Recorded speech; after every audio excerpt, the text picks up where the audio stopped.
Good evening, free enterprise fans, live race streamers, vintage gamers, and people who were looking for great entertainment on a Sunday night. My name is Tall Grant, and it is my privilege to welcome you to the final race of Week 3 between Slippery of Big Trouble in Little Kaipo and TJ of the Mysidian Comedy Club. I am here tonight with Xenocat, who is engineering our broadcast, making things wonderful, Step Lively, who is not eating the buttons but pushing them expertly, and of course, the man who is the #1 Golbez comedy fan, Zeke.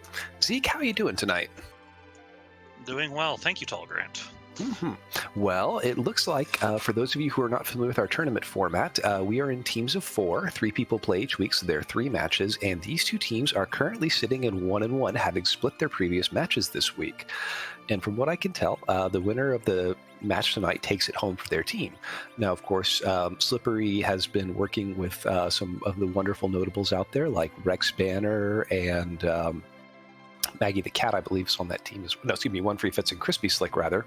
And, of course, the Mysidian Comedy Club is TJ, Amarith, Professor Renderer, and... Oh, wait a second. That's your team. It is. Well, what can you tell us about what we're going to see tonight? Well, hopefully we're going to see Free Enterprise. Yeah, that's probably pretty good. Well, I think actually we're going to see one of the most fun heroes of this flag set in Rydia, who is not always considered the best black mage in Free Enterprise, but certainly is arguably the strongest character in this flag set. Yeah, because one, she will get experience, so she will actually, learn spells. Well, she'll learn spells, but frankly, pretty quickly out of the gate, she can also learn Bahamut, and that's kind of a game changer. Mm-hmm.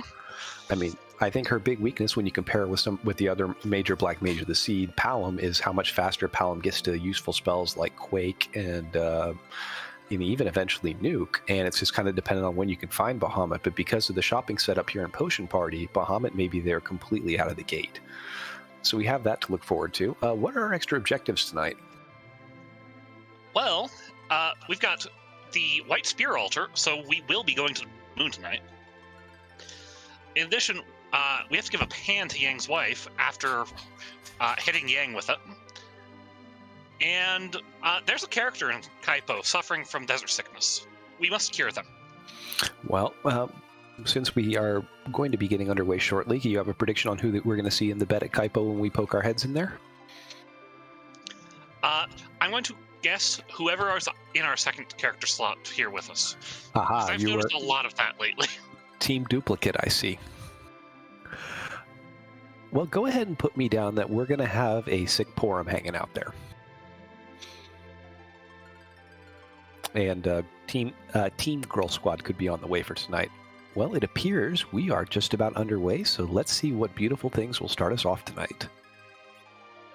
What are your thoughts on Team Black Mages? I like Team Black Mage. It's just a little bit squishy, and that required pan is getting handed out right away by the Ashura. Actually, Team Black Mage can be an awful lot of fun. The problem is Team Black Mage can also be a lot of get smushed quickly. So if you can find the right gear shopping, which this flag is kind of the name of the game in this flag set, you can get off to a good start. You really just need enough power to get those first couple checks and get the characters off of the, get blown on and fall over stage. Exactly. Preferably getting Palom off the level 1 spell stage, too. You want to get up towards, say, Virus Quake. Well, as much as I'd like to criticize Palom's level 1 stage, Rydia's level 1 stage is spell stage is a little bit more hideous. Yeah, you want to get off the Chocobo stage, too. Yeah. As much as we love Chocobos. Well, yeah, and nobody loves Chocobos more than me. Well, our first peek in the inn, we see another mage. There's a Rosa being guarded by the Orbs of CPU, and some decent money hanging in the back room. Both our runners feel like this is a priority. What are your thoughts on opening strategy? Where do you like to go? I have been in the school of always check Baron, just because you kind of want to know who you're potentially shopping for.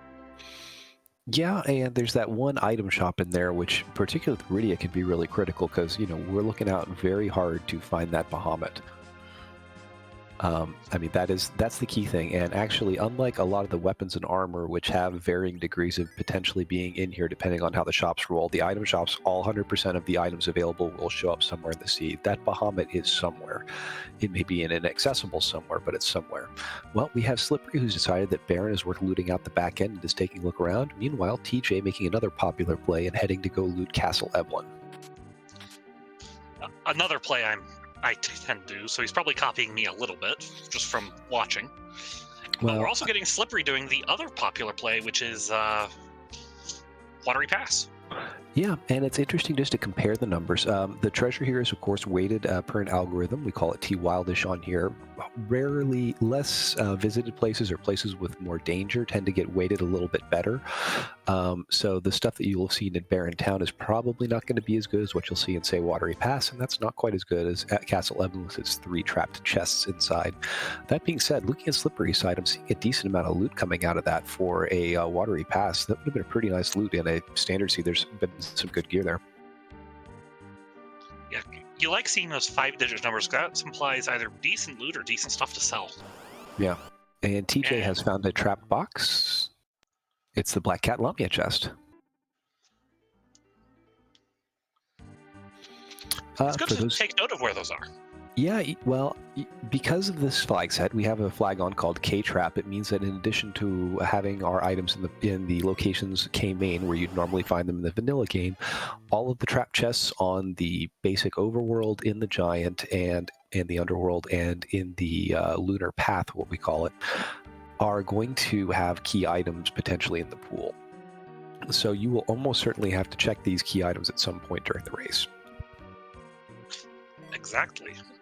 Also, we've had 2 of our traps in Castle Eblan now, in the left tower specifically. Yeah, interesting distribution. If I remember right, the left tower has 9 trap boxes in it. Or 9 boxes total, rather. If it had 9 trap boxes, that'd be a little bit serious over there. Slippery, diverging, going to go loot the Damsian basement and presumably race the hovercraft. Yeah, you can see a definite decline in the quality of loot here, but the advantage here is there's a large number of boxes in a very, very small space, and if you spike some money, it can be a very nice payoff for the time. That being said, I think Slippery's going to walk out with about 30,000 gold and change in their pocket. Zeke, I think he, excuse me, apologize, Zeke. TJ, I believe, found the last trap box, the Mad Ogres. That's correct, and it's in one of the 2 checks on the left side of right tower. To answer a question from chat, the way that Rydia will become an adult in this randomizer is pretty much the same event where she appears as an adult in the vanilla game. It's when you fight the first boss of Dwarf Castle. Rydia will then transform into an adult for the second boss fight. That is, of course, where she returns to the party in the vanilla game as an adult, having spent differently flowing time in the Fey March. In addition, that's also when she learns all of her level 2 black magic and 5 random summons in this settings. Yep, correct. And there's a Leviathan summon over in Troya. Well, that's a pretty good pickup. It's not quite Bahamut. It doesn't have quite the spell power, but there's a whole lot of things that will just be absolutely flooded with it. Meanwhile, we have our first check inside Agert by TJ. And nothing terribly noteworthy in there. I mean, the nice items for people who are not in the party, but nothing that's like game breaking. Ooh, a ribbon. That is actually a very, very powerful item. It's expensive for it, but it's very, very useful for solving several status problems. And TJ apparently agrees. Not a purchase I'm known to make early, but I will make note of ribbons. Well, especially with somewhere like Agert, where you know you'll be back with the Magma Key later. Because we will be back with the Magma Key later. Yes, we will. Slippery, looking around inside Silvaria. I didn't see what was in the item shop, but the weapon shop and armor shop don't look. Oh, crystal ring. You were saying? Yeah, I was going to. Okay, the weapon shop was not notable. Those crystal rings are one of the best defensive items you will find in this game, both for the agility bonus, for the additional resist, and the great armor it gives you. TJ takes a look at our first potential boss spot outside the starter and finds Octomam in a Mist Cave. Meanwhile, a trip to Village Mist is underway. And we are looking at those bosses here in like Mist Cave and back Watery Pass because there's one other setting. Ooh, power shards. As much as I like those power shirts, I'm a little bit more excited about the fact that TJ discovered mute arrows in the weapon shop, though I don't think he purchased any.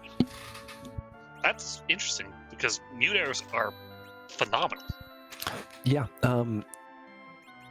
there are several mage bosses in this game, including one that we saw at the opening with that Ashura, who will take, I think, quadruple damage off of things that are strong against mages, like mute arrows. So that could be an interesting choice. Usually they're also fairly cheap, which is one of the reasons why they're such a great value buy.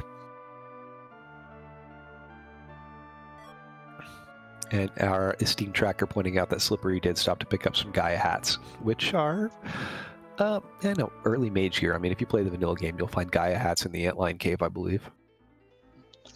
It's worth noting that I believe if you're just going for raw casting stats, I think it's the best casting stat buff a hat can give to Palom. Yeah, well, poor Palom doesn't get to wear any pretty tiaras. It's a sad thing. It'd be so much better if he could, wouldn't it? I will say, before this tournament, very much underrated the tiara as an item. It is absolutely phenomenal on top of Viridia in this flag set. I mean, like, it overcomes the penalty she gets from wearing something like a heroine robe, and it's just so good for 20,000 gold. Lightning resistance is also kind of nice. Tons Yeah. of bosses. There's that too. Well, looks like TJ has decided that the loot was not sufficient at Eblan Castle, backtracking and showing us some of the loot we found in that watery pass with TJ. TJ, meanwhile, Slippery making his way over to check in Village Mist. So we have a little bit of overlap in what the runners are doing, where they're checking the same things, just in a little bit different order. So how much shopping do you do before you start making checks? Are you a full loot out, full shop before you even try anything, or you kind of loot as you go? It kind of depends on if I can find gear for the characters I have. Because, like, say I found Stardust rods at this point, for example, I might have considered going for checks like the Hobbs character check and such, but you can get through the shops pretty quickly if you're efficient. Well, I tell you what, I like that Elven Bow on TJ's side. I think the Stardust Rod is the biggest prize these two could get, but that Elven Bow is not a bad way to go. Slippery, however, doesn't agree and walks out without purchasing one. I did not see. Who is our character in the Sand Ruby room? That's Eddie. I believe someone in chat actually called that correctly. So yeah, there's 4 of our known characters. We have... How many characters in this flag set are available? 7. So we've got 3 more, and we are not seeing people who are known for having large pools of hit points so far. This could be a squishy seed. Well, Slippery on the way up for Mount Hobbs, we are potentially about to see our 5th character. Oh, it's Slippery with the Final Fantasy VI name set. I had not noticed that in the initial setup, but I love it now. Yeah, Slippery was taking time to finish up naming for Final Fantasy VI, and there's a Rosa, so... Well, even and a boss better. we'd like to see not on the moon. Yes, for those who may not have been watching the tournament, we have the no free bosses flag on right now, which means that somebody like Dark Knight Cecil, who's normally a scripted fight that will end after a short period of time, will not end after that. He'll just keep throwing dark waves, and if he's somewhere with a lot of health and throwing a lot of damage, he is virtually an unwinnable boss. Frankly, there are a few positions where when I see him, it's like, okay, I'm going to go find another objective because that's not happening. That being said, even though he's easier in this spot, the squishiness of this party and the low levels is not helping anybody. TJ making a very heads-up play, heading up to the left side of Mount Hobbs to get the free summon for Viridia. And it is Bomb. Not the most useful summon, will it? No, it's not Imp, but it's not much better. Slippery decides to elect for the boss at Antlion. That's something that is not going to be quite so nasty. There are 3 really, really nasty bosses in this flag set if they're in the wrong spot. And it tends to be the Kenatsu, Dark Knight Cecil, and Ogo Pogo. All of those have some very big attacks that are they will hit for large amounts of damage if they're in a bad spot, and it's just very fast, difficult spots can make those bosses very, very, very rough. I still have nightmares about Kainazos on elements. Yeah, I fully understand. It's just, it takes so long to chew through those hit points, and one mistake and he'll wipe the party. Well, our boss down in Antlion Cave is going to be Mom Bomb. Speaking of bombs, this is also not a great boss for this early in the party, so we're off to a bit of a rough start here. Yeah, this actually could be dangerous for Slippery. Well, that explode is going to hit for a bunch. I don't see Rydia getting through it. Palom has a decent shot, but it's a little bit scary here, and it's just a lot of hit points to chew through to even get there. It's not too bad of hit points to get to that explode phase, but still. Well, TJ electing to go to Fabul and try and defend it, deciding that even, it's a tempting fate to not do Fabul when the pan is your starting item. On the other hand, if you can get through the Fabul fight with these two, that's 5,000 experience. TJ's past the explosion. Let's see if he's got a good plan to take these bombs out. Life potions and cure potions for sale in the Fabul shop. Fantastic pickup. And these Thor Rages are doing good work. We'll see. I think TJ needs to get 2 of these bombs down before the final self-destruct here. Excuse me, Slippery needs to, rather. Sorry. Was not watching the streams carefully enough. Names are hard. Well, Palom there doing some good work with the bow there. I think Slippery's going to be through this first check, and we'll see our first key item outside of the starter. Well done on getting through that fight quickly. Like and I said, safely. The first 1 or 2 fights with this party are going to probably be the worst of the seed. And just a flame whip for the reward.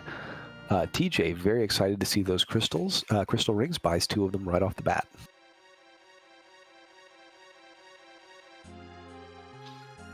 Meanwhile, Slippery on the long walk out. Of course, these characters are a little bit too low for warp. I think Rydia is probably going to need about 1 or 2 more big fights to get there.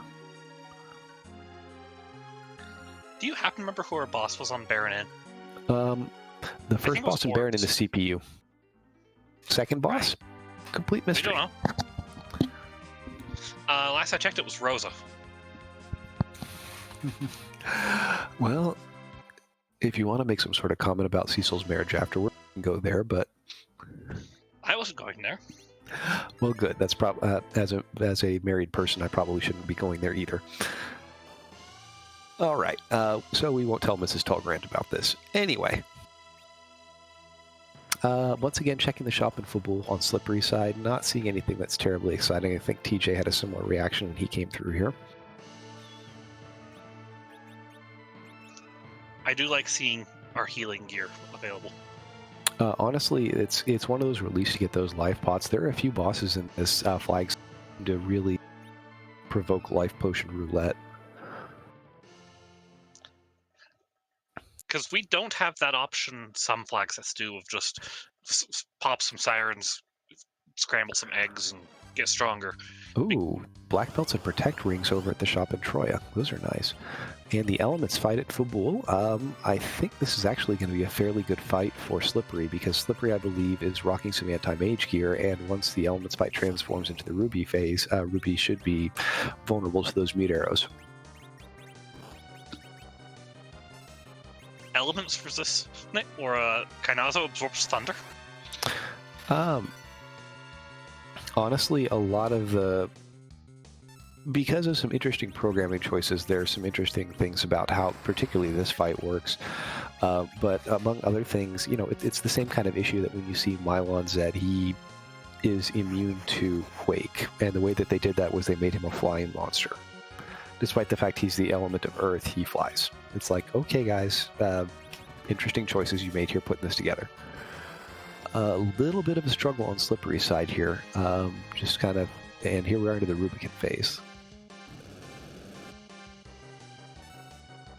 Meanwhile, TJ is off playing with the dolls over in the Watery Pass, and that Ice 2 is absolutely enough to make sure that the Elements fight is over. We talk a lot about Virus and Quake being satisfying, but there is always some satisfaction seeing an elemental spell hit a weakness. Mm-hmm. But I think TJ is taking this fight in the hopes of trying to gain some experience on his characters.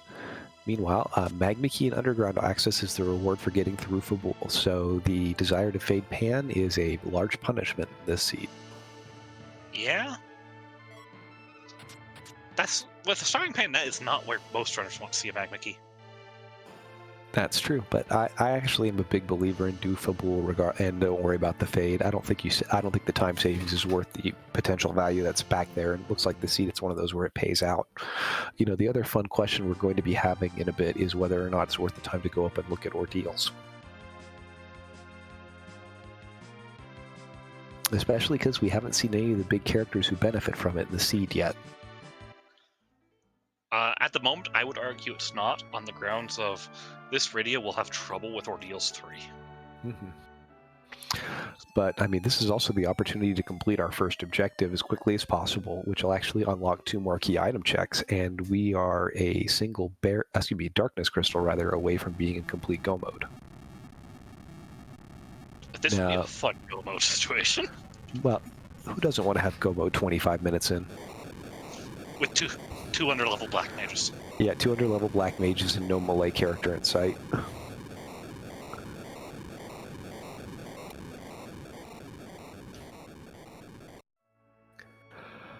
Well, we have dropped our keys down the hole, and of course they will not be recovered again, so Slippery's just got to make the best of it and go down into the depths to see if we can recover them. But as a wise man once said, if you ever drop your keys in a river of magma, just let them go, because, man, they're gone. Wise man. Yeah. Thank you, Jack Handy. All right, TJ making his way into Slippery rather, making his way into Tomra, and we're going to go talk to Job Dwarf. Aircraft launch and recovery specialist. That is a cool job. It is. Also, that was like 80,000 gold from the Tomra warehouse. That's actually surprisingly high for there. Yeah, that's a really... Oh, and heroin robe. That is a great item for Rydia. Still not as great as you'd like with her anchoring because of our Sea Hero flag, but that will solve a lot of her issues with both how slow she is and how squishy she is. You know, arguably we could get away for a bit with Heroin Robe Flame Whip melee Rydia. Yeah, we could. It's always fun to let Rydia hit things. All right, and Slippery making the way down the Fey March. TJ up checking the Mom Bomb in Antline Cave rather, and going to find out about the Flame Whip in the near future. I think this looks like it's a little bit better geared than when Slippery came through here, but again, still the low levels. Is it just me, or did TJ buy a Flame Whip? He might have. So the second, when he sees his Flame Whip, I'm sure he'll be excited because he's already got one. That said, I don't think he'll reset out. The experience is really necessary. So if you look at this, we're about 20 minutes in. These parties are not really growing and not really off the ground. How panicked are you at this point if you're one of our runners? On one hand, this is kind of an uncomfortable situation. On the other hand, I've kind of drilled myself to stay calm. And you find a black shirt sitting there in Fey March. So, yeah, Paladin likes that. Yeah, that's getting him off the ground. I mean, the nice thing about the mage is Artemis bow is a very nice item. That samurai bow is an even better value just for costing less than a quarter what the Artie bow costs. But Slippery is very interested in the agility bonus and the extra power, so that's where it goes. And I believe we're going to get a look at our first 2 objective bosses. If a certain red robe will get out of our way. Yeah, that Dark Imp doesn't like to get out of the way, does he? Not bad. Yeah, I believe that was that a Leviathan and a Dark Elf? Yeah, that's King Dark Elf, and the Leviathan has decided to move over 1 spot. Yeah, honestly, the only thing that's really scary about that Leviathan is how hard the ice casts are going to hit. But, well, it's a fast spot. This is generally not a fast party so far. And in fact, well, it can get better. If you can get that Rosa in hand to get a second heroine, I hope Slippery wrote that down because I think a second one is probably going to be required. Either that or you probably are going to want, well, you'll probably at least pull the one off Rydia and give it to Rosa if you get her. If you're running into that Leviathan, the Ice 2 casts are going to hurt, but we do start with a few Star Veils to make him hurt himself a bit. Meanwhile, we have Slippery on his way down to bonk Yang with the pan, and we will see where TJ's headed next, but it looks like a second crack at that Cecil up on Mount Ordeals to get Rosa is in the cards here.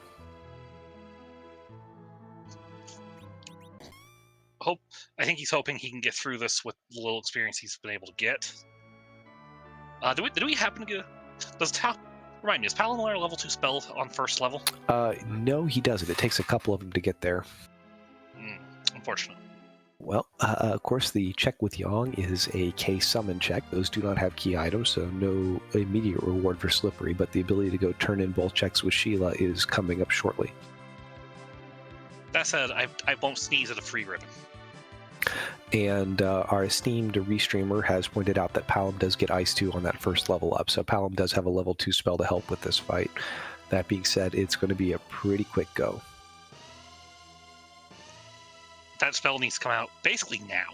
Well, and it probably is going to take 2 of them to get through the boss here. Oh, that spell did not hit for anywhere near the damage it needs to either. This, I think, is going to be a little tricky with this party. You might just leave this rose and go to the one on the orbs fight. Mm-hmm. All right. First pan turn in was a pair of Zeus gauntlets for adult radio.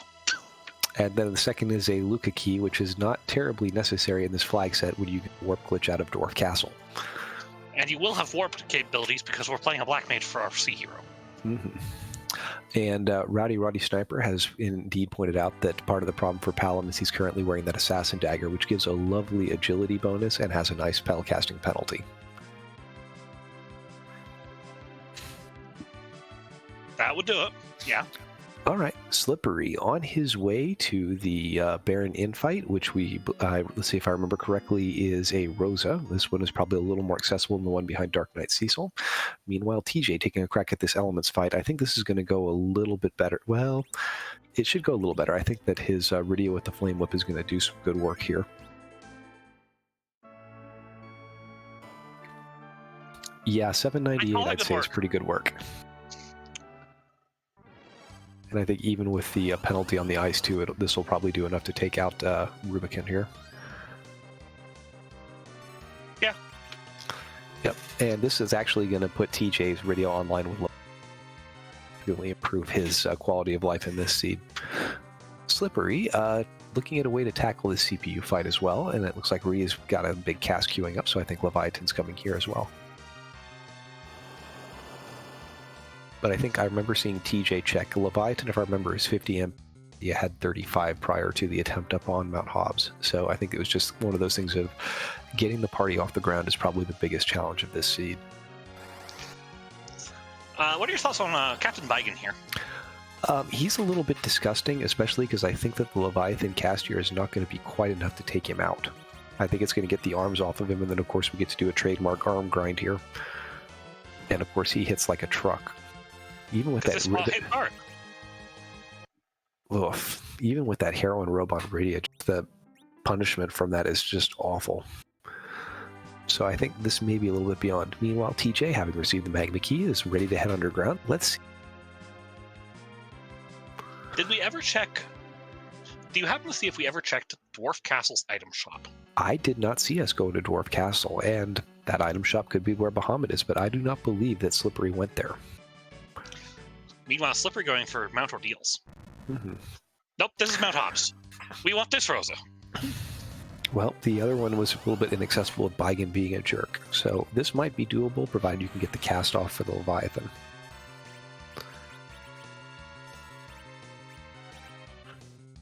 Rosa trying to throw a Cure 1 to overcome this. Meanwhile, Palom is queuing up an Ice Spell, and here comes Leviathan. Yeah, significantly more damage from that Palom not having the Assassin Dagger turned on. Yeah, that Assassin Dagger, while useful for trap chests if you can get to proc on... Oh, that's unfortunate. Reset. This Dark Knight Cecil, I think now is 3? Yeah, that's... no, I think that's... let's see, I think that's actually the 4th win for him today. You know, we said this was a better spot for DKC. This party's not a fan of that statement. No, I think that I may have been too hasty in making that comment. Just an unfriendly overworld. It's not what you kind of expect in this seed, but it's one of those things. We talked about those Stardust Rods. If those had appeared, game-breaking. But with a given weapon, it's about a 2 out of 3 chance that it'll be available in the shops. And if it's not available in the shops, you have to go find it by killing something, either a box or a boss. Slippery going to make attempt number 5 on the Dark Knight Cecil between our runners. And no messing around, Leviathan is getting queued up right away here. And another shot from Palom just to be sure afterward. But I think this Leviathan's going to one-shot it. It's not as powerful as Bahamut, but it hits pretty well. Yeah, there it goes. Yeah. TJ discovers the heroin robes and bandanas in Tamra.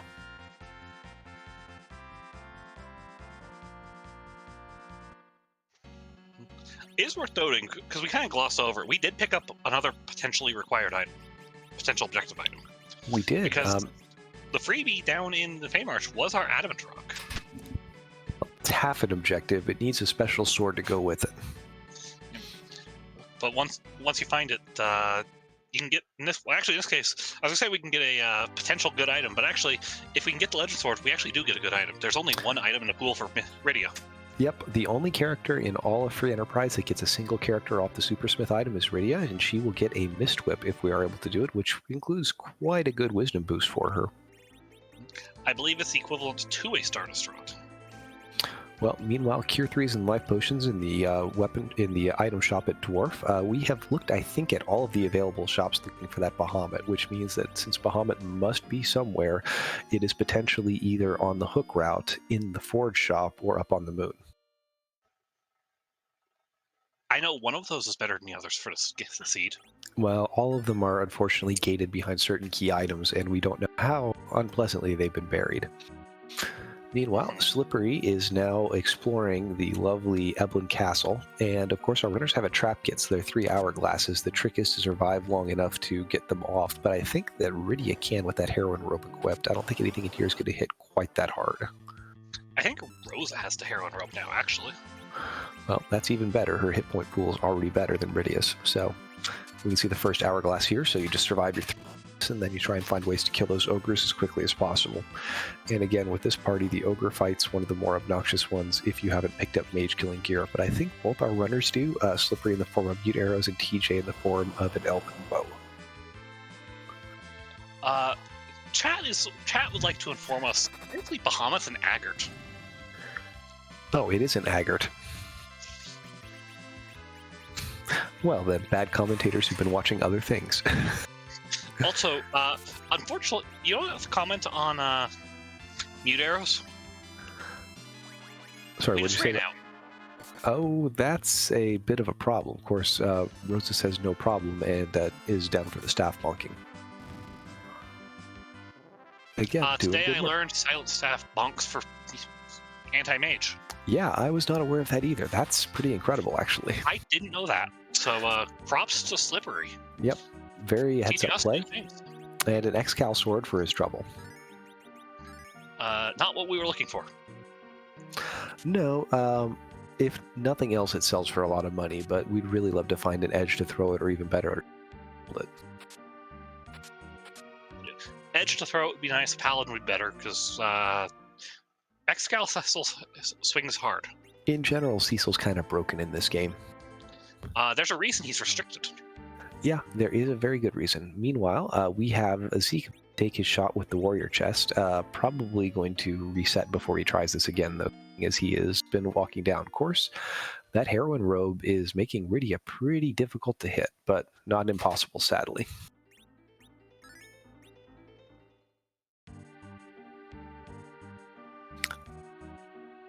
All right. Meanwhile, Slippery's in the tower, going to learn that the central tower has no trap boxes. The other two, of course, are in the left tower, thanks to what we found when TJ was exploring. Meanwhile, TJ relooting his way down the Feymarch and will probably stop and heal before he attempts the trap box again. Or he might, because he doesn't have the speed at the moment to really get that thing off before the attacks get queued up either. No, but he had 3 misses and a hit for about 80 hit points, so if Rydia's at full health, his odds of getting through are pretty good. What are your thoughts on general strategy of taking this trap chest on the Feymarch rather than going to somewhere like the Eblan trap chest where the bosses are not quite so hard-hitting or so numerous?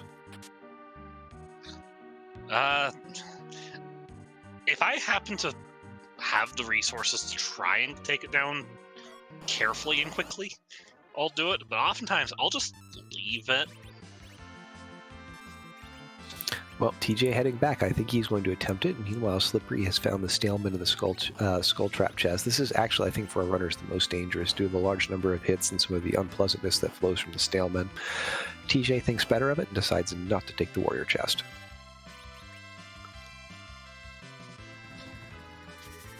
But he will receive his free rock. Leviathan, despite the fact that is getting weakened by the heroin rope, is still a very effective summon. Well, and that's, I think, been one of the big public things that's come to public awareness through this flag set is there's a definite spellcasting penalty on the heroin robe.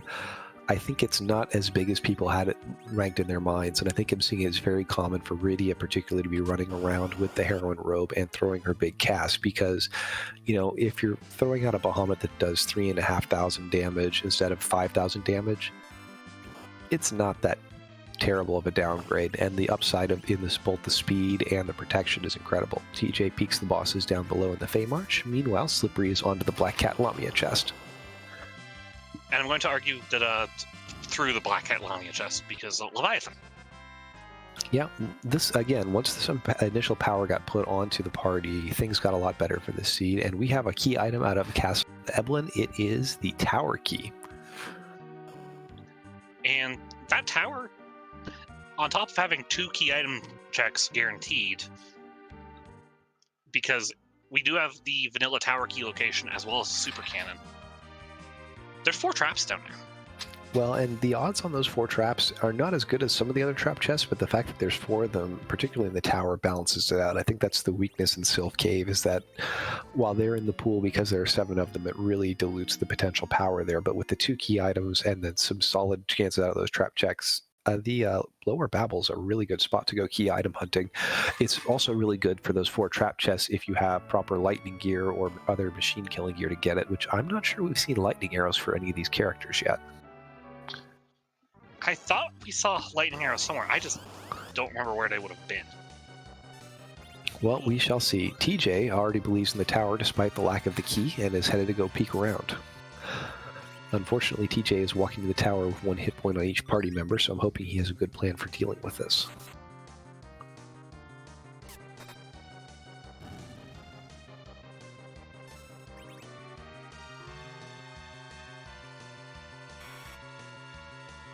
And Slippery has gone back to Baron Inn to see if revenge can be had upon that CPU, which Rosa and Silent Staff is doing good work. TJ, unfortunately, learned that there's a high magic resistance on these alerts. That's the challenge of these alerts right now. You really need like lightning gear or like a hammer to take those things down. Or an angry dragon. All right, Slippery has reached the Baigan. I think, again, Leviathan's going to be enough to take Baigan down pretty well, but I think with the power that Rose is pumping out that he'll be able to finish the fight. And of course, throwing a virus from Palom is actually going to make this pretty easy. Leviathan should be able to finish it from here. Yeah, 1,700 damage is pretty solid. Well, I will sit here and chuckle smugly because Leviathan cast Wall right before Leviathan came out, because frankly, he deserves what he gets.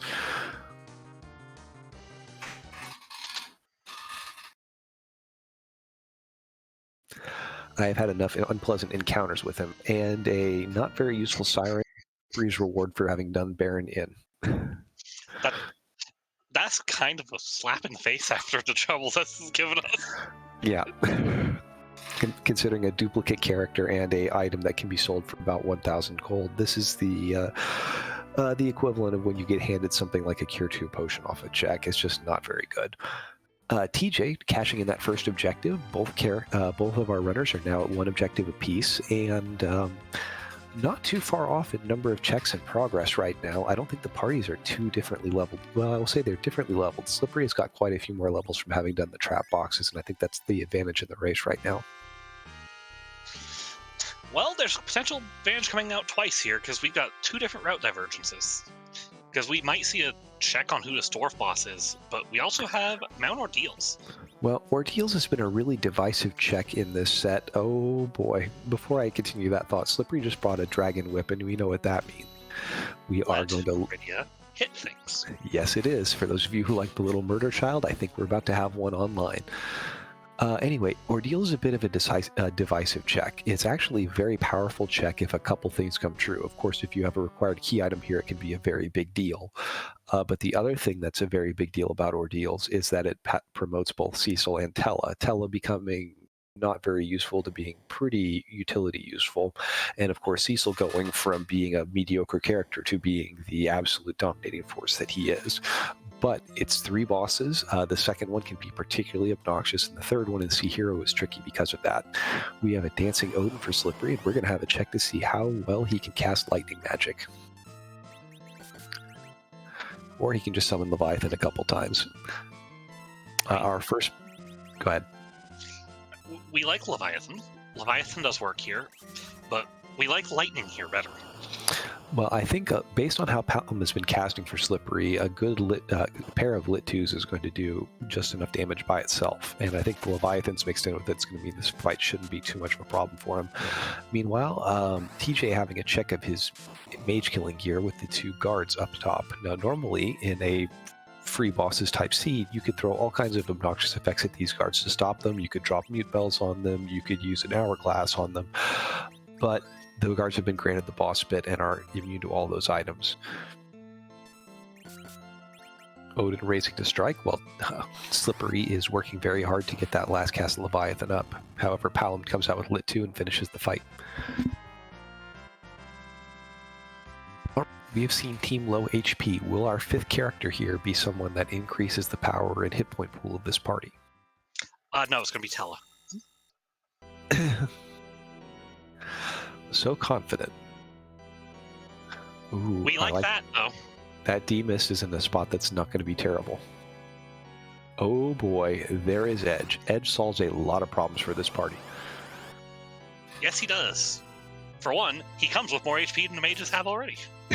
He comes with more HP than almost the entire party has put together. He also is extremely fast. He is going to be fairly tanky for this group. He's got a lot of decent weapons. He can throw all kinds of stuff. I mean, just a lot of good things to have with Edge to fix problems that this group has. I believe we have seen some Murrows in shops, and if I remember correctly, there's a full moon to get him backward glitched, too. Yeah. This is a very, very good pickup for Slippery. On top of the fact that D-Mist is a key item check now, because no free key items. Yep. So Bridia's mom will be holding something, and we get to go visit her in a few minutes. I think I've only seen that Murasame for him, but yeah, and there are useful things, as pointed out there by Step. There are some very good things to do with Sirens. Well, we have an exciting back attack coming up for TJ. It is actually Bahamut. This is fairly free, or as free as you get in this flag set. I would give consideration to just popping a Star Veil on Palom and calling it a day. Well, the only hesitation you have with these is that there's a limited number of Star Veils you get. The J items are not available in shops. However, it's 1 Star Veil and you started with 9 of them. This should be plenty good for what you're going to need to do with it. Slippery handles that D-Mist without too much trouble, and we get rewarded with the Ghost Hand to go seize the crystal. And we have 2 key item checks coming up shortly. Though while we wait through this excruciating long cutscene, I would be remiss if I didn't mention that you should be following our wonderful Restream team. I will say that Zeno and Step are wonderful streamers if you haven't watched with them. Zeke is a fun channel where you can see all kinds of interesting randomizers, and if you're bored, you can come see me. No, I recommend going and seeing Tall Grant. So anyway, and of course our 2 runners here are all time and follow. They're quite fun streams. I may have been scouting one of them when our team matched with their team last week. But both good people and good times to stream, so we highly recommend you watch them. Meanwhile, our first reward for Slippery is going to be a ninja hat, and TJ has pushed through the Bahamut. And there's a darkness crystal for Slippery. We are officially in go mode. Of course, we say that we're officially in go mode, but that doesn't necessarily mean that we're safely there yet. There are some unpleasant bosses who could be waiting for us on the moon. Luckily, probably the most unpleasant one is on Mount Hobbs. Yes, that one's out there, but again, a turtle sitting in the Mazamune spot is generally not a fun time, and even this Vanilla Ogo spot, that's generally not too fun either. TJ getting to fight a Valvalis at the top of Mount Ordeals. I think that this summon will get off. It does not get off in time, but I think it's slow enough spot that it should pierce through it. I was going to say, Valvalis on this one. That is not the kind of damage you want to do here. Okay. This is a bit of a challenge. This is a nasty ordeal. Yeah.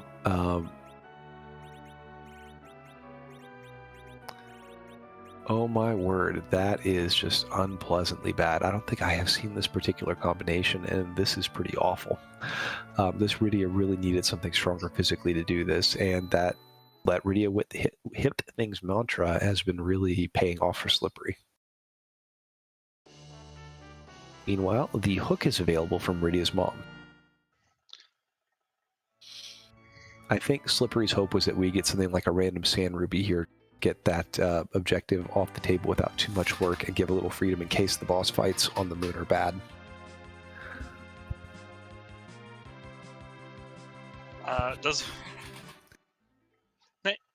I think Rydia has a heroin robe on over on the other side. Despite the fact that the speed is useful, I'd almost say removing it for the casting buff back would be better here. Yeah, and it looks like nope, TJ's going to try and speed her up. Crystal Ring Heroin might be fast enough now. Honestly, I think if the cast gets off... Oh, he has to go through the Bahamut fight again. That's unfortunate. Yeah. This is why you always save. Yeah.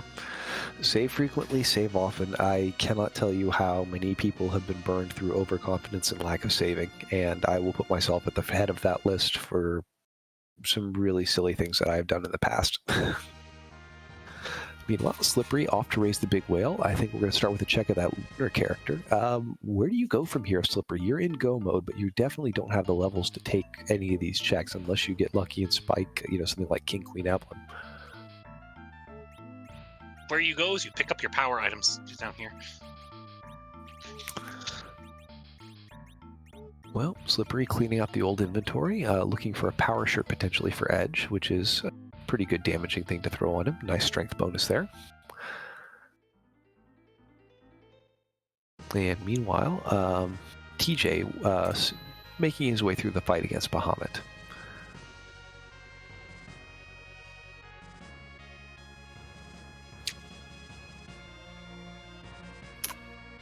Unfortunately, not enough damage to get through that.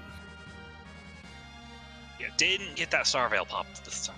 No, I think it was hoping to save the Star Veil and just do it with physical damage and just didn't quite output enough. That pause for a long think. Yeah. Well, it's an unpleasant situation to be sitting in. And I mean, of course, part of me wants to pop that siren because I don't like to remember that the no experience flag is on and that the siren does you no good here. We have a duplicate Edge sitting on the Lunar dais. Blocked by the other Edge, I believe. Mm-hmm.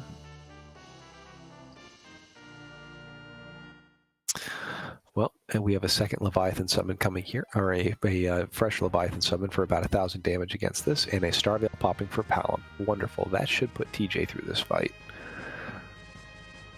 Slippery, I believe, is going to make his way over to the Cave Bahamut so he can check the boss and see what he's up against. I will also say I'm guilty of having tried to pop a siren here to do a King Ryu grind in the past. I think the first time I played a no experience seed, I went ahead and went giant and did a full Lunar Dragon grind, or excuse me, did a full D Machine grind. So that probably didn't feel good. Yeah, I got to spend 10 minutes and receive a bunch of gold, nothing else. That was not quite what I had intended for that. TJ has made his way through the Bahamut. And in its native habitat, we have an antlion in Cave Bahamut. He does love the depths of the lunar soil. It wouldn't be a free enterprise seed without a lunar antlion, would it? Well, we can just feel people say the seed is validated when you talk to Job Dwarf. No, it's finding your Lunar Antlion. That's what makes it a real officials tournament seed. That could be an obnoxious fight, but I think with Rosa and levels, it's doable. Blink is a wonderful spell.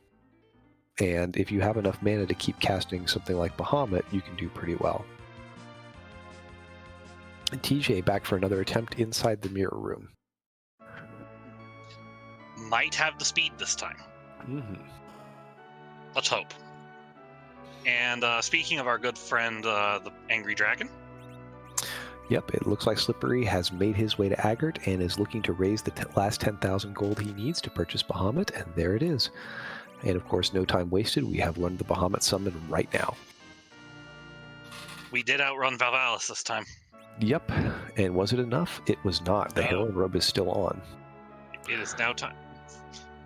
It is now time to equip a bow and arrow with the Artemis bow, right?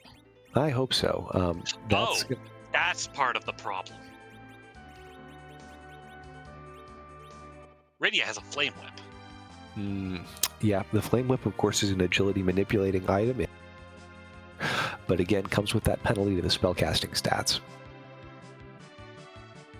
That being said, a second Leviathan here is another. Only 100 damage. There needs to be some sort of physical. There we are. TJ is going to whip it good, and I think that's going to be enough to carry the fight. One more swing should do it. I'm kind of upset to hear whip it good all of it. You know how it is. When a dragon comes, you must whip it. And before the cream sits out too long, you must whip it. Mm-hmm. Anyway, before I get censured, I'm going to move along. Hey, what are your thoughts on our friends, the Warriors? I think they're going to come out and play, and there's going to be a very angry dragon on. But Slippery is now looking for that. I don't think Slippery actually checked for the location where the trap chest was when he came down here the first time. Maybe he did, because he's curing in the right place. Of course, he's going to open one chest. It's the middle one, as I recall here, in the triplet. I will also admit, I have had days where I'm like, maybe I'll just Hourglass, Berserker Physical Attacker, and start spamming the Life Glitch here. Well, to tell you the truth, and this is a chest where if you have Bahamut and that Heroine Robe, I kind of like the idea of saving the... That being said, I'm not sure Leviathan's going to quite get it done, but a single Bahamut cast gets it off. Or if you get the single Bahamut cast off, you'll take the chest down, and so it's just a matter of surviving long enough to get it. With the Hourglass, though, the fight is guaranteed, and with Slippery in go mode, I'm not sure he feels the need to keep that in his pocket. And Leviathan is more than enough damage here. You're kind of hoping to see the Legend Sword more than anything here. Mm-hmm. Yeah, or the Sand Ruby, just something that saves that check. And instead, it's a Crystal Sword for a Cecil who is becoming less and less likely to be. Meanwhile, TJ stocking up on those lightning arrows in Mysidia. So yes, those were available earlier. You were correct.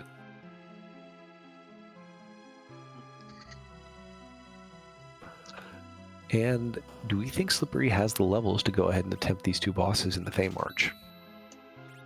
Leviathan on the right, and who's on the left? Dark Elf. On the left is Dark Elf. I don't like that Dark Elf. No, the first half of that fight's not going to be too terrible. He's just going to throw some weak level 2 spells at you, but once he makes that transition over into being the dragon form and starts throwing the his magical wizardry of Dark Elf at you, that's where that fight gets kind of unpleasant. And there's a lot of HP to chew through, so you're going to be sitting through. Meanwhile, TJ finally deciding a third-party member's worth his time. Again, the Rose's Bowl had been gated pretty solidly here, and I think TJ shouldn't have too much trouble here. Well, we shall see. I think that still all of that agility gear is still equipped with Rydia. I think so. So this may be enough to take out the CPU. There's not a lot of health here, but the Baigan fight could be a little bit sketchier. Slippery, wasting no time, going for the high-speed fight against Leviathan. That wasn't even enough to bring down CPU. What are your thoughts on Globe 199? It's not a happy thing to be going through.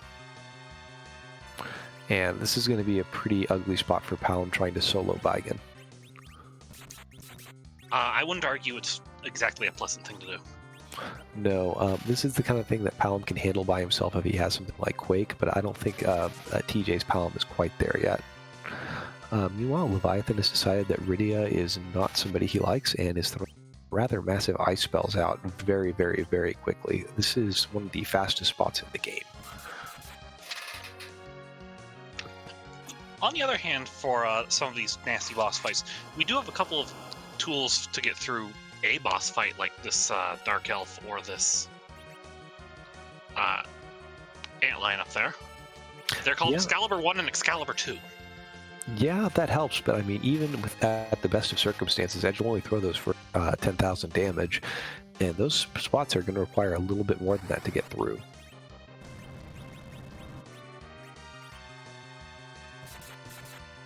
Meanwhile, TJ has found probably an ideal solution for this fight, and that's to let Rydia continue using that Flame Whip. That is actually pulling him through this fight pretty well, and Slippery unfortunately has to reset out of that Vigan fight.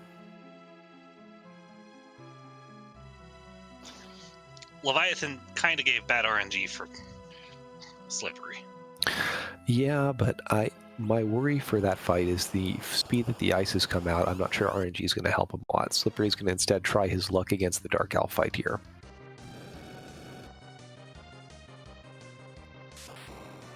Palom, having bluffed a bit in TJ's side, is preparing to drop a big spell on Vigan's left arm. And Rydia is again using that Dragon Whip to great effect on Vigan himself.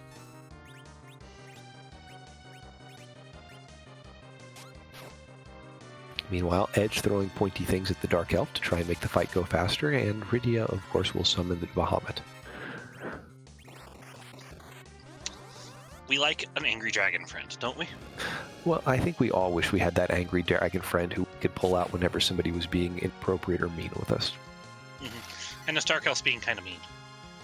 Yeah, well, that's what he does. He sticks out his tongue at you and then says things that are poor grammatical constructions. TJ rather, through the Vigan fight, gets his way through, and unfortunately will see the unpleasant reward that's given to him in the form of the Siren. On the other hand, he now knows he doesn't have to get through at DKC, which admittedly he could do easier now. Well, there's no reason to go visit DKC now that you've got the Rosa with no duplicates on. There's no reason. You have the reward. I don't like that all of our casters are getting turned into pigs. No, that's a little bit of a problem for this party, and again, something that I think Slippery passing on the crystal rings is not helping him, because I believe that will prevent that status change. And I'd like to point out, our good friend Rosa has been given probably her favorite weapon. Well, it's Artemis Bow Heroin Robe Rosa is a fun thing to have in a seat. Currently, not with a heroin robe. Well, you can do a lot of fun things with it. Anyway, I think Dark Elf has decided that personal improvement is important. He will change. And I think the real meat of this fight is beginning here. Of course, Slippery did buy that Dragon Whip, and Dark Elf Form 2 is Dragon. But there's some damage coming from well, not as much as I thought from the Dark Energy there. Isn't Darkness Breath a percentage base? It looked like it, but it didn't seem to hurt Rydia too badly there. But this is where one would love to have a good set of Artemis arrows to really crank the damage here. Yeah, and worth noting, he doesn't have that Dragon Whip anymore. Aha, he did sell it. He sold it to get a dragon. I can't say I fault that decision. It was definite upgrade of dragon types. But yeah, Rydia only getting hit for 55 damage from that D-Breath is really encouraging, though, because it seems like we're going to have enough time to get those enough Bahamut casts off to kill this Dark Elf. The total health in the spot, I believe, is 37,000 hit points, and I believe it's weighted a little more strongly toward the second form. That said, this fight needs to end now. I think we're still one or two casts away from it. Basically, Rydia needs to get that cast off before the next attack comes out. And I don't think we're going to get it. Well, we shall see. Well, he can't hit her in the heroin robe. That's kind of good.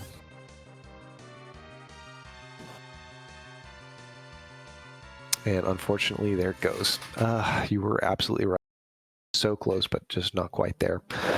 Well, Slippery off to rethink both these Feymarch bosses. They're both hitting a little harder than I think he expected.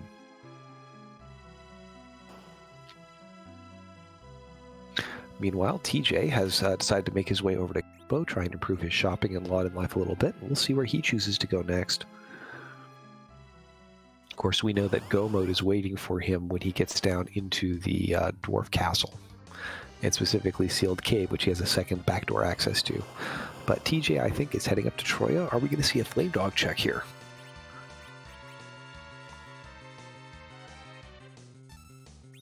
I think he's looking for something equipment-wise, but I wouldn't be surprised to see a Flame Dog check. It's actually a bit of a faster check people anticipate, depending on where it lands. Of course, one of the ultimate bosses of Troya has afflicted TJ, the lady who blocks the exit. And everyone's favorite. Go ahead. I was saying everyone's favorite boss. Well, if it's not her, it's the castle. And it seems like different people have different problems with the left dwarf and the right dwarf, but they both tend to have poor routing problems. Of course, I have this fight in particular. I've been having a problem with the weapon, with the armor shop dwarf over in Tomra. He just doesn't like to sit by his desk. He'll go take his lunch at the back.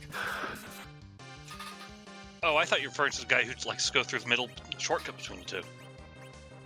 No, he just gets in my way. There's nothing worse than standing at the counter while he just sits there and marks time and hopes you go away. I had the Baron weapon shop guy try to do that the other day. Yeah, you start learning eventually which one you talk to first, because one of them will stay put and the other one likes to wander. TJ, I think, has decided another crystal ring is in order and is going back to Silvario. Meanwhile, Slippery down for a second attempt versus Leviathan and hoping to get a little better RNG. The Quack Kid, of course, doing work and putting in good damage with a good Quake spell there.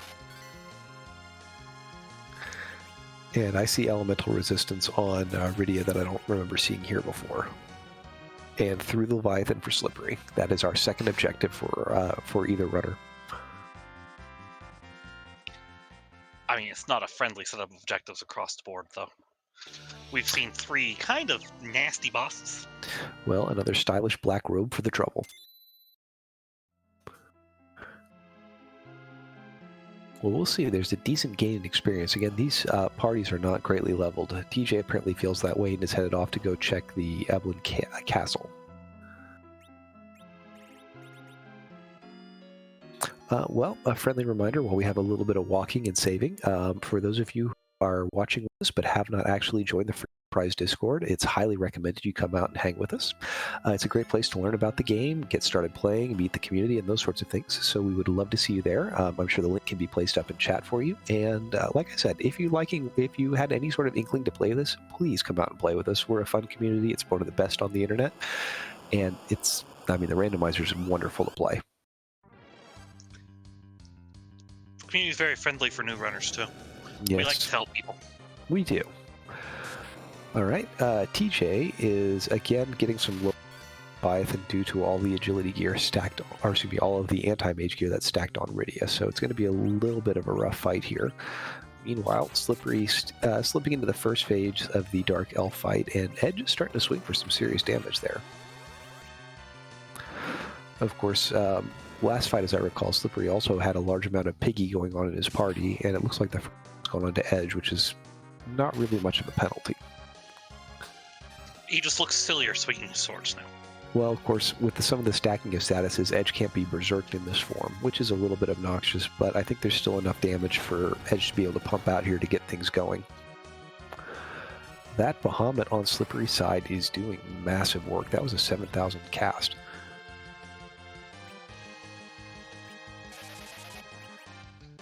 We're getting close, though, to the dragon time. Well, the second fight's where the fun really begins. Meanwhile, TJ has got that stalemate fight back under control and is just working on getting the last enemy down.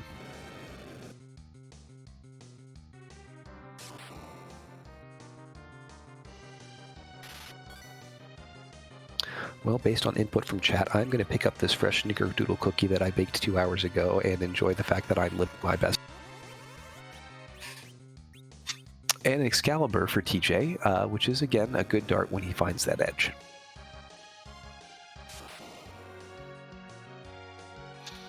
You brought cookies and didn't share? I didn't know there were going to be so many. You're not even sharing with the Restream team. Come on. Well, you have to check the box that says enable cookies. Ah, right.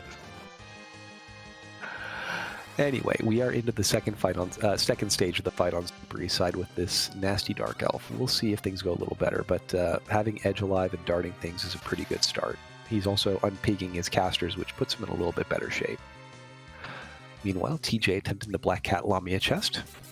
Again, going to find, I believe this one is also a, and the tower key is in the Mad Ogre chest.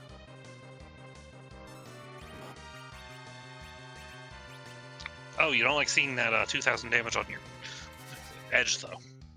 No, but I think that I think Slippery's going to get through this fight. It looks like it's going a little bit more smoothly than it did last time. Not having your Black Mage turn into a pig helps with that. Yeah, and again, just I think some caution. I mentioned earlier playing Life Potion Roulette sometimes pays off, and we're doing a little bit of that here. Meanwhile, his Rydia has actually run out of mana. That's going to be a little bit of a problem for finishing the fight. And with Rosa unable to cast, there's going to be a real difficulty in healing. I think Rosa attempted to heal herself out of the pig and actually whiffed the cast due to the penalties from the Heroine Robe, and I think the bow as well. But Rosa lives long enough to get a Ether onto Rydia, and there's going to be another Bahamut attempt. This is going to be close to enough to carry the fight. Alright, this hit has to come out basically now, though. Yeah. Well, looks like we got one more cast we get off. through this? It's close. It is indeed enough. So, good for Slippery. That is the third and half active, and the Lunar bosses are what lay between him and a victory for the Big Trouble in Little Kaipo. Those would have helped. TJ finding the Mad Ogre chest in Castle Eblan and getting to... If you missed it, that was Artemis arrows for the reward from the Dark Dragon.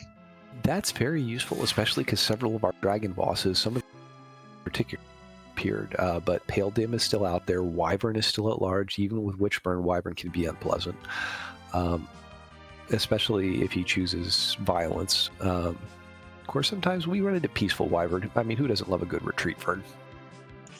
I was actually going to make that joke. I had that the other day on the King slot.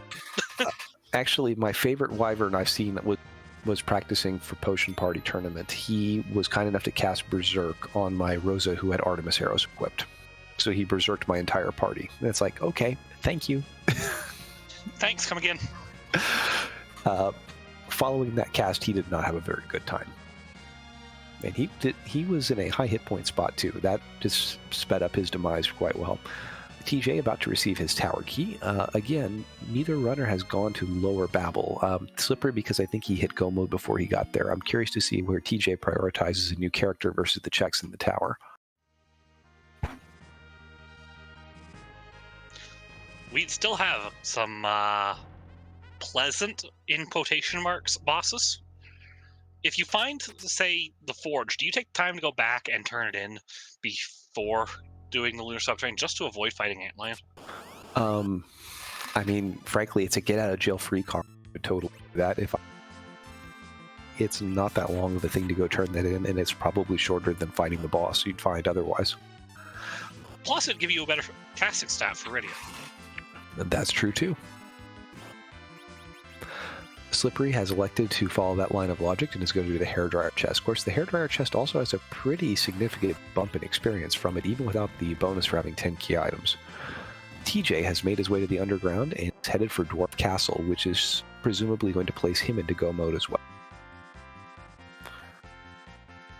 And also give him access to that edge that really helps make this party better. Another crystal sword for that paladin we have not seen is waiting for Slippery in the Hairdryer chest.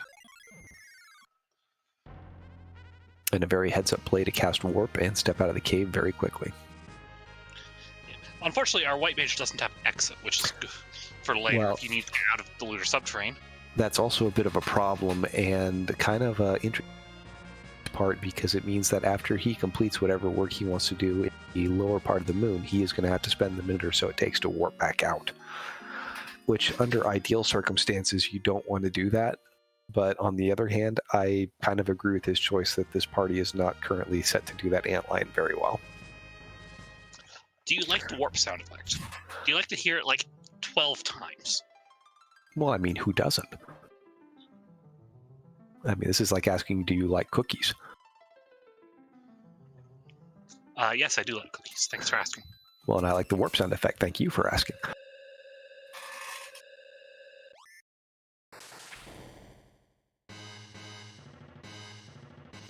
All right, well, we have about 2 minutes while Slippery walks down. In the meantime, TJ is going to see if he can handle his way through this Odin fight.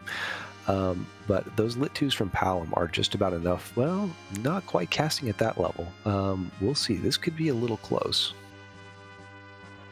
Again, that heroin robe is just not doing him any favors with that radio.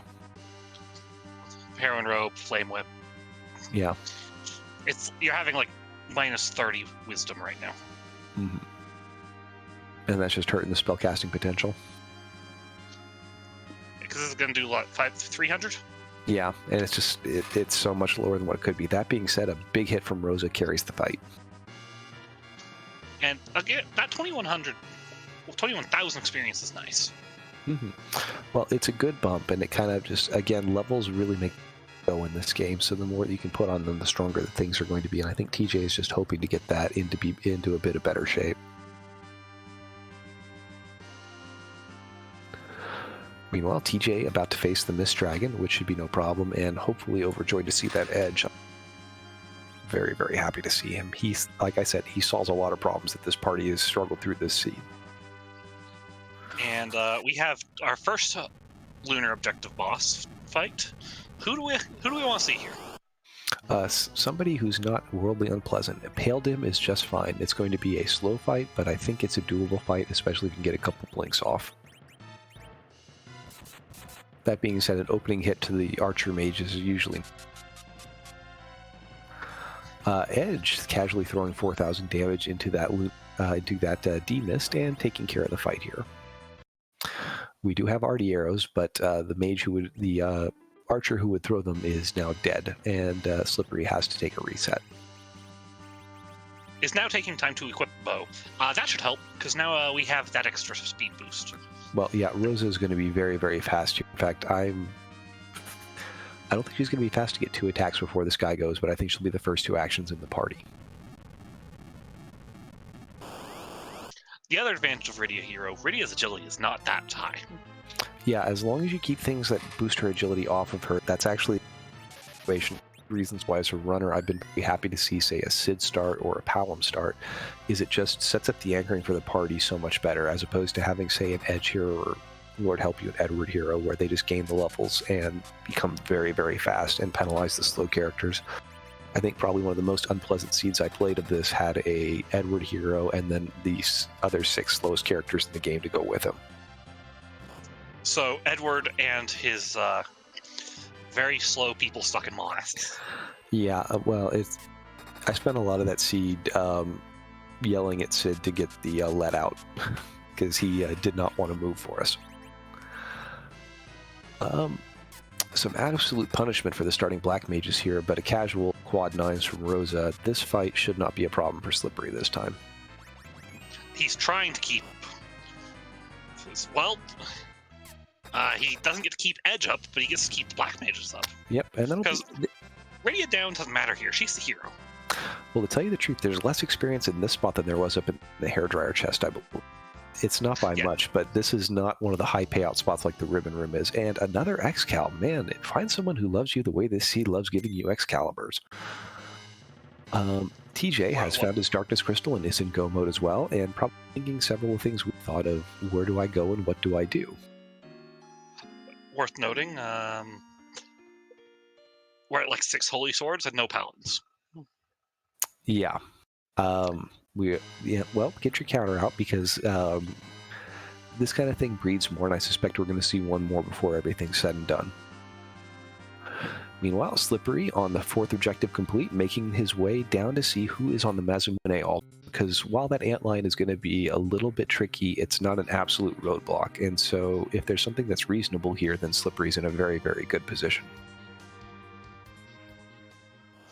So, Vanilla Agapok.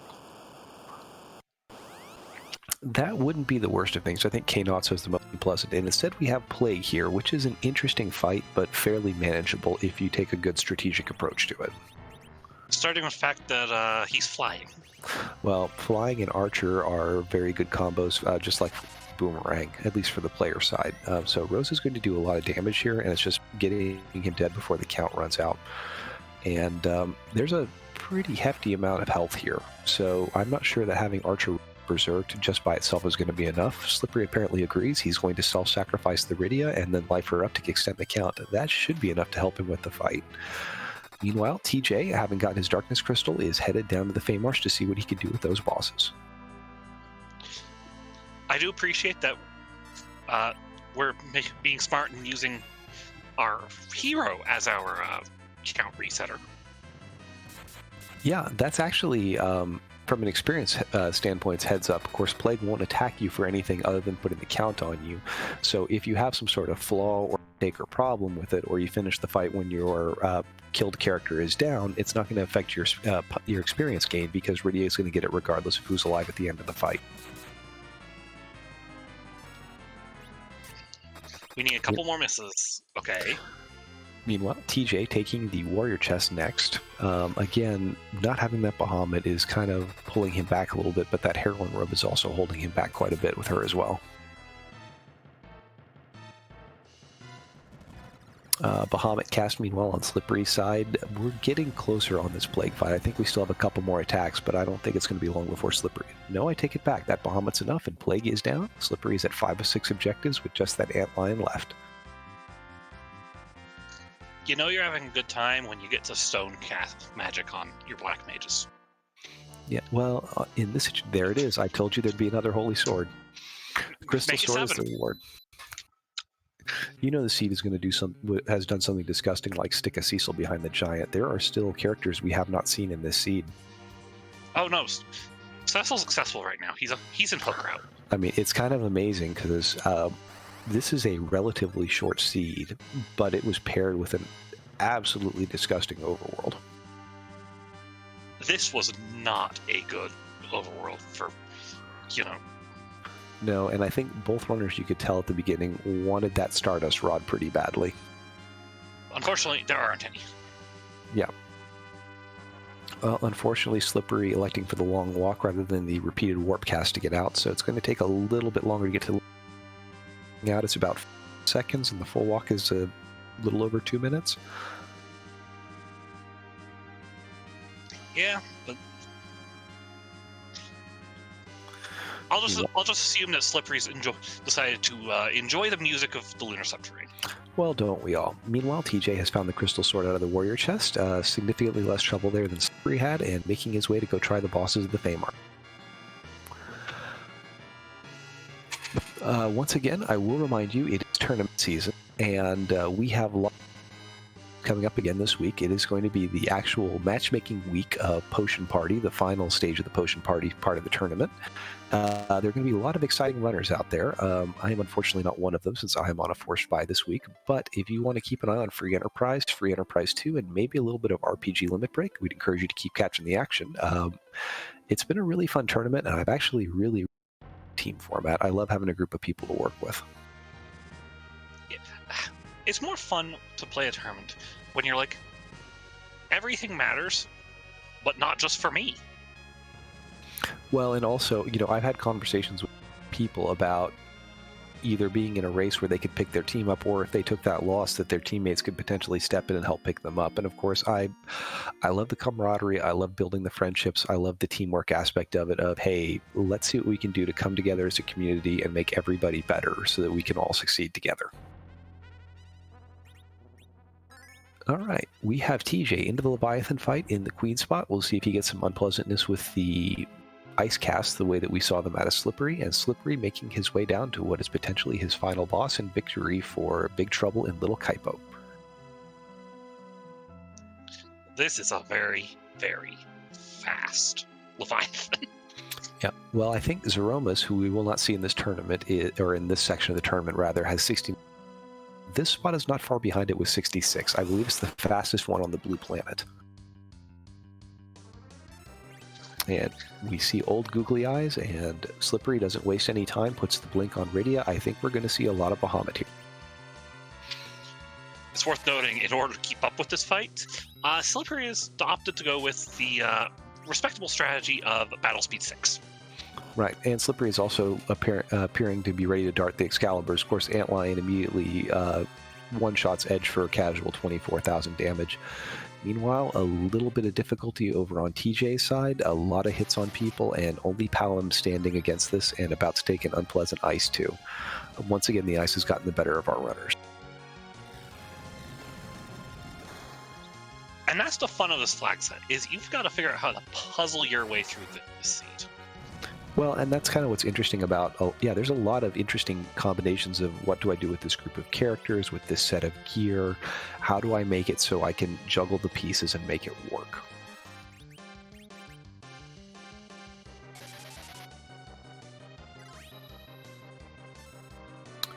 Looks like most of the party that is not Edge has been blinked over on Slippery's side. That's not the world's worst scenario here, because you can use aim with Rosa and the black casting to avoid getting the nasty counters off Antline. And as long as you keep the blinks up, he can't really hit you. And I think Slippery's fast enough that he can keep in front of that. Meanwhile, TJ decides, just like Slippery did, to go down and try his luck with the Dark Elf first before he does the Leviathan again. Also worth noting, 9,000 damage works really well. That it does. That's a pretty solid hit.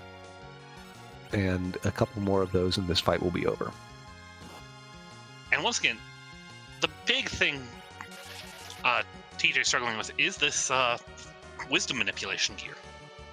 Yeah, you see the benefits of the Heron robe, and it seems like it's a no. Items together is just hurting Rydia. As she gains level, she's going to overcome it, and of course the raw power on something like Bahamut is going to help too, but not having picked that up out of Agert is just really not playing in TJ's favor.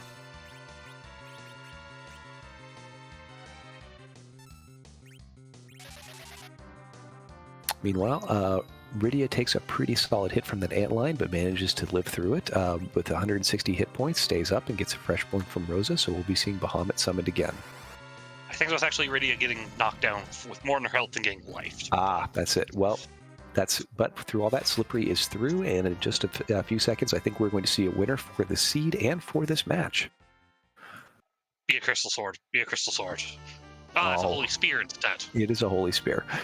Except no imitations, folks. And there we go with a time of 1 hour, 19 minutes, and 7 seconds, I believe. Slippery is your winner. So, GG's to Slippery. And congratulations to Big Trouble in Little Kaipo, who has won this match 2-1. We will see if we can get Slippery in here for an interview and talk a little bit about what he saw. The official time for Slippery is looks like 79 minutes and 2 seconds. Nice and close race. Mm-hmm. Quick finish, too. And I believe that's Slippery joining us. Well, GG Slippery, our winner tonight. Congratulations. Ahoy, thank you very much. That was a rough seed. Yeah, it didn't look like the ideal start. What were your thoughts when you saw the double black mages walk out? My thought was dig around for a Stardust Rod that didn't seem to exist anywhere, and then failing that, dig around for like a Dancing Dagger that didn't seem to exist anywhere.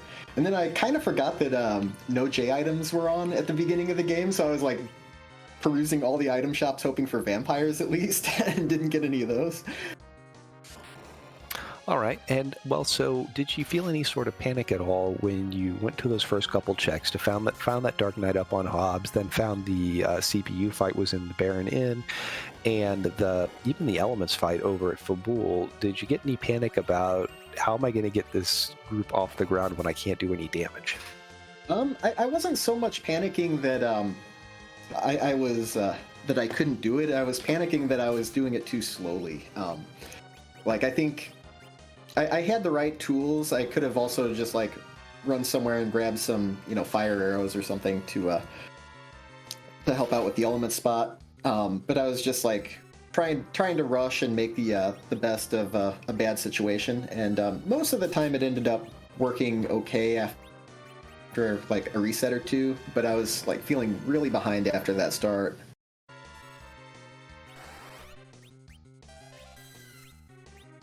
Well, I think it was a decent enough challenge that you handled very well. Tell us about your choice about when you decided to go pick up that Bahamut and summon out of Aggro.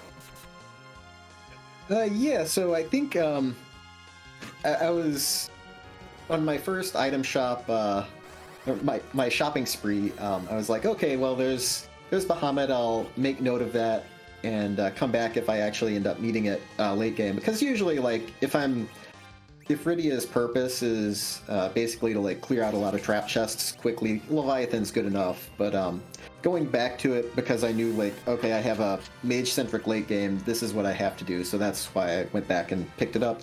Because I was expecting like, 85,000 gil is a lot to spend that could be spent on other pretty useful things like ribbons, crystal rings to neutralize Golbez, and things like that. So I wanted to just be a little cautious with my money early on.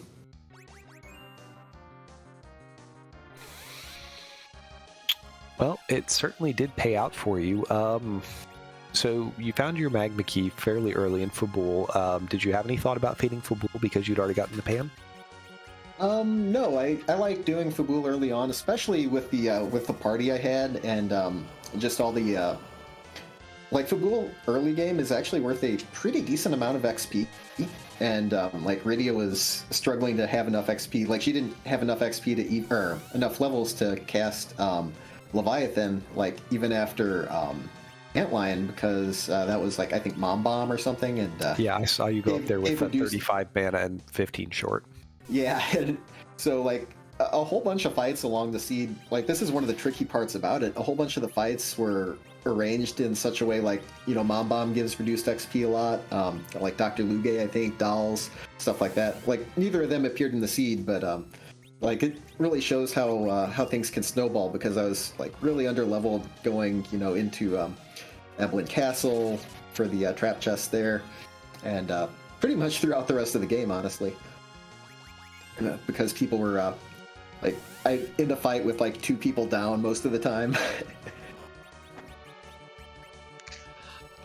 Unfortunately, the Fabul Gauntlet check was also reduced experience because it was elements. Yeah, that too. Well, and all right, so you get your Darkness Crystal right around the 40-minute mark, and that's go mode. Is there any other? What's your first thought in that situation? My first thought was like, oh man, like this is potentially a really jetty seed that if like I'm feeling behind already. I could lose the game in like the next 10 minutes, depending on what's up on the moon. But I figured I'd want to go there because I think I had a party of 3 at the time or something, or I don't remember if Edge was the Dwarf Castle character. But, he was. Yeah, so I had a party of 4, so like all the way through the end of the game it turned out. But I was like, okay, first thought, fill out my party, see if I can get something to help me out here, and also get an idea of what's in Cave Bahamut, and then I'll kind of, all the cutscenes of transiting between the blue planet and the moon are playing, I'll think about what I'm going to do next. Well, I think with the number of holy swords we saw, it was guaranteed certainty that Cecil would not be appearing in this seed. Yeah, and I guess like it all worked out because I ended up fading ordeals anyway. That's true. Well, I think there's one other check. Did you have any choice words when that siren appeared at Baron? Because you put a lot of effort to be rewarded with a Rosa and a siren for it. Yeah, some choice words that made me glad my mic was muted through this run. But yeah, rando's gonna rando. That's true. Well, this I think takes a victory through for Big Trouble and Little Kaipo. So hopefully that's a nice pick me up for your team to get the equalizer and the winner for the match today. Woo. Yeah, well done, Big Trouble in Little Kaipo. Mm-hmm. And it's coming from the Mysidian Comedy Club. But it was a very entertaining race, and much as difficult as it is to see you guys struggle, it's interesting to see the skill of you pull it together and get the seed off the ground. So that was quite a bit of fun to watch. So we really appreciate it. Oh yeah, Well, and honestly, for veteran free enterprise players, we love, at least speaking for myself, I love seeing something that actually isn't a paint by the numbers sort of thing. So this was a pretty fun seed, even if it was frustrating. It was frustrating in the Dark Souls sort of way. How do I do this with the tools that I have? Because I don't have many of them. Yep. Yeah, right. Well, those are most of the things I was curious about. Zeke, do you have any final questions for our runner? Are you looking forward to next week? Yeah, I'll give it my best. Yeah, as I recall, you sat out week 2, so you should be active for this 4th week where we're going to be matching the teams up with the teams of equal strength and record in the tournament. Right on, yeah. Just So hoping it'll be a good one. well, and I think the admin team has been excited for this match to get wrapped up because I think that's what's going to set the schedule for the rest of the potion party of the tournament. Speaking though of that, have you looked at all at the Moonveil mixer flags that are going to be coming in week 5? I have not. Springs are usually pretty busy for me, but I think my schedule will be clearing up after another week or two. So I'll try and get some practice in, and maybe the seed of the week next week will be it will turn out to be in the next week or two will serve as practice for me.